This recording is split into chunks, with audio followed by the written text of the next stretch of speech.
We're here at Innovista Law, home of the TCPA Defense Force. My name is Ernesto Mendieta. I'm John Nelson.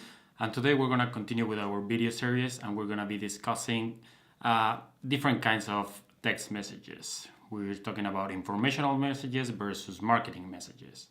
John, why do we care what type of message we're sending? Sure. So I guess we could kind of approach this with the funnel approach, really, that the TCPA itself takes.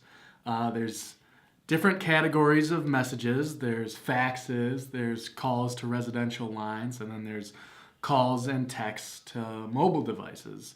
What we're drilling down to first is those text messages to mobile devices.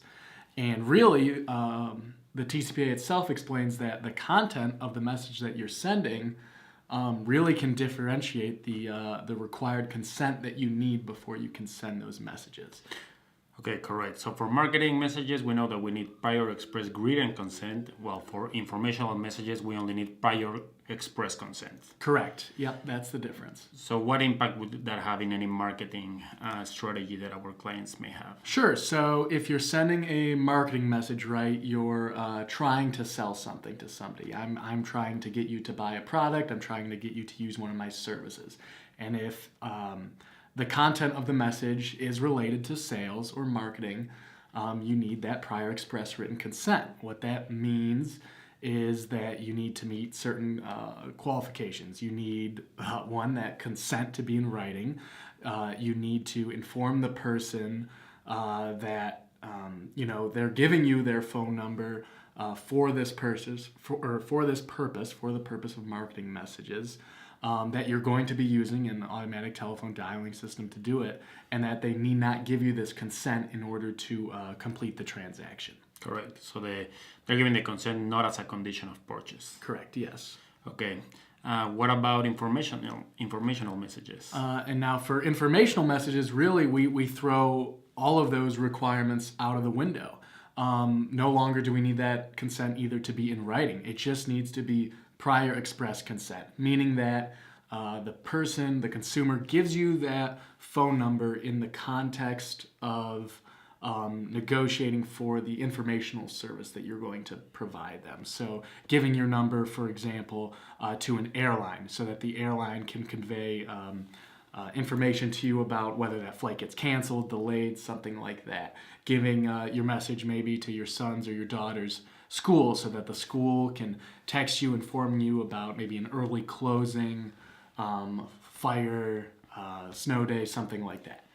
Okay, I get it. So the different level of consent depends if they're marketing to you or if they're just giving you information. Yes, correct. But I guess in practice that distinction is not that clear, right? Like we can get some mixed information, like trying to sell a product but at the same time informing about an event, a concert that sells some merchandise. So how can we draw a line between what's marketing and what's informational? Sure. Like you said, the line really can get blurred. And the gray area really is where a lot of these cases in.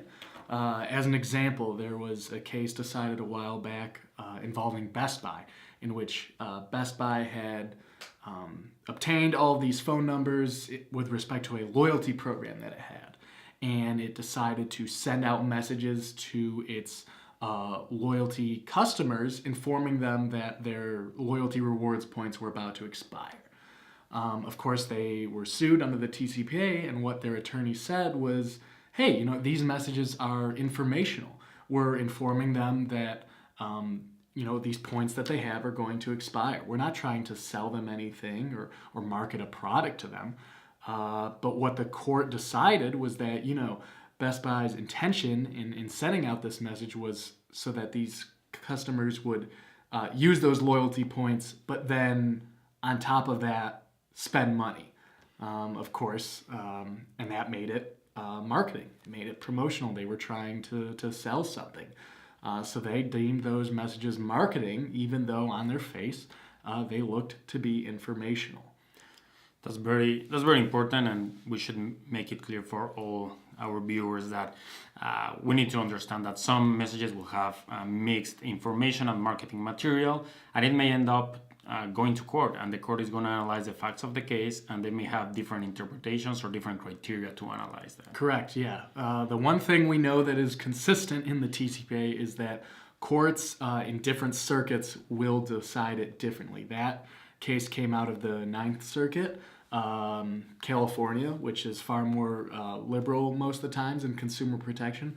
But you could have something different come out in a different circuit, the Third or the Second Circuit, for example. Correct. Even if it's the same message, but you send it nationwide, two courts could have different appreciation of what that meant. Correct. Okay, so in order to avoid or at least mitigate this risk, I think we should try to always get the higher level of consent. Yes.